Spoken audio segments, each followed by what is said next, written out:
एक समय की बात है जब राज्य में एक प्रतापी राजा राज करता था। एक दिन उसके दरबार में एक विदेशी आगंतुक आया और उसने राजा को एक सुंदर पत्थर उपहार स्वरूप प्रदान किया। राजा वह पत्थर देखकर बहुत प्रसन्न हुआ। उसने उस पत्थर से भगवान विष्णु की प्रतिमा का निर्माण कर उसे राज्य के मंदिर में स्थापित करने का निर्णय लिया और प्रतिमा का निर्माण का कार्य राज्य के महामंत्री को सौंप दिया। महामंत्री गांव के सर्वश्रेष्ठ मूर्तिकार के पास गया और उसे वह पत्थर देते हुए बोला, महाराज मंदिर में भगवान विष्णु की प्रतिमा स्थापित करना चाहते हैं।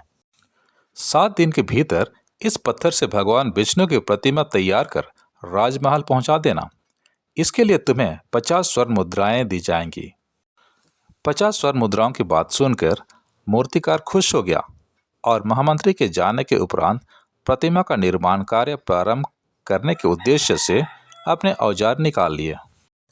अपने औजारों में से उसने एक हथौड़ा लिया और पत्थर तोड़ने के लिए उस पर हथौड़े से वार करने लगा, किंतु पत्थर जस का तस रहा। मूर्तिकार ने हथौड़े के कई वार पत्थर पर किए, किंतु पत्थर नहीं टूटा। 50 बार प्रयास करने के उपरांत मूर्तिकार ने अंतिम बार प्रयास करने के उद्देश्य से हथौड़ा उठाया, किंतु यह सोचकर हथौड़ा से प्रहार करने के पूर्व भी उसने अपना हाथ खींच लिया कि जब 50 बार वार करने से पत्थर नहीं टूटा तो अब क्या टूटेगा।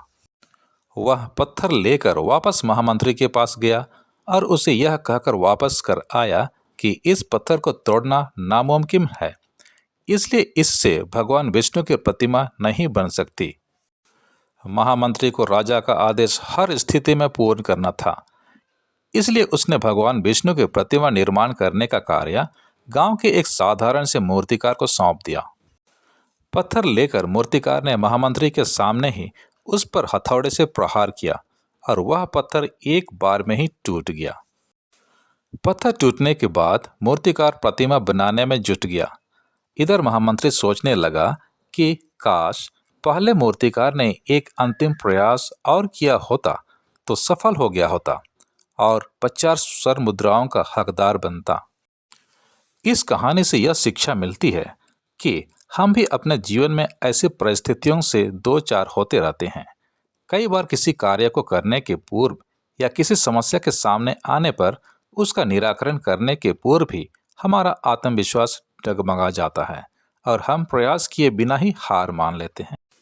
कई बार हम एक दो प्रयास में असफलता मिलने पर आगे प्रयास करना छोड़ देते हैं, जबकि हो सकता है कि कुछ प्रयास और करने पर कार्य पूर्ण हो जाता या समस्या का समाधान हो जाता। यदि जीवन में सफलता प्राप्त करनी है तो बार बार असफल होने पर भी तब तक प्रयास करना नहीं छोड़ना चाहिए जब तक सफलता नहीं मिल जाती।